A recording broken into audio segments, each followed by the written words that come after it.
So you think you're humble because you listened to someone tell you something that convicted you, because they used a form of subtle manipulation to get you to accept that somehow you are this or you are that.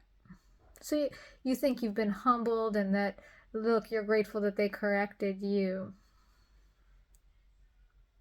Be careful. Be careful with that. Correction that comes from the world doesn't bring humility, it brings pride.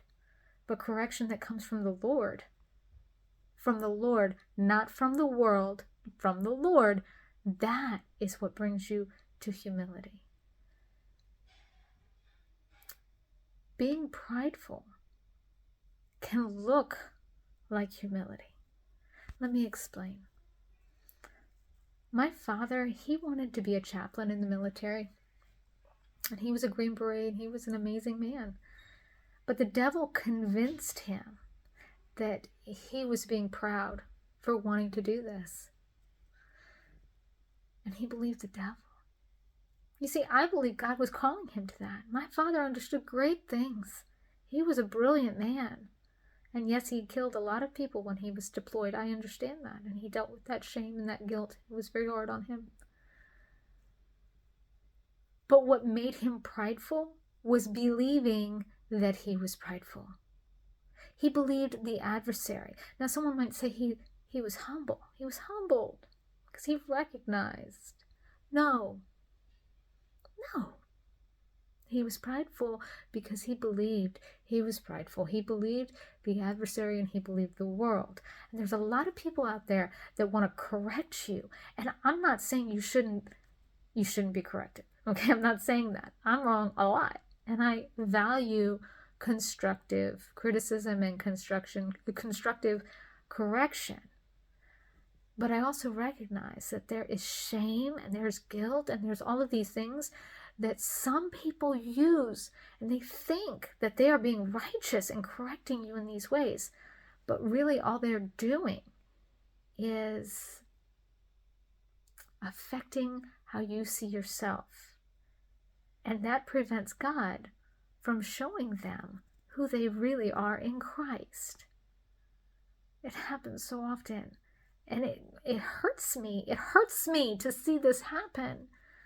It hurt me to think of my father thinking he shouldn't be a chaplain.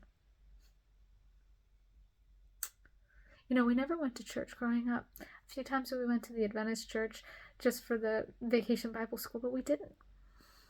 Because my father didn't trust them. He saw the churches for what they were. But he saw it and he understood things in such a wonderful, amazing way. But he believed the world. He believed the devil.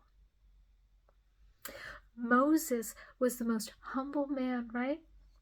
I don't know if he was the most humble, but he was very humble, right? We can all agree on that. And what made him humble, but yet the leader of all of Israel, he was the prophet and led them out of Egypt because God gave him the authority to do that. What made him humble was that he laid aside his own beliefs about himself from what the world showed him. He grew up in Pharaoh's household. He killed a man. He did all of these things. He laid all of that aside and said, okay, I believe you. I believe you, God. That's what made him humble. And that's what we have to do. When we start believing that we have to have this criteria in order to serve him. Do you know how many times I have heard these things?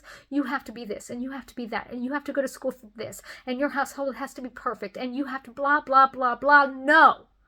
All I have to do is show up and do what he says. Nothing else matters. That's it. I don't care what anyone else has to say, because nobody else's opinion matters. That's humility. Lay aside your pride. Lay aside your belief that you're being prideful. Because once you're able to do that, you'll be able to serve him.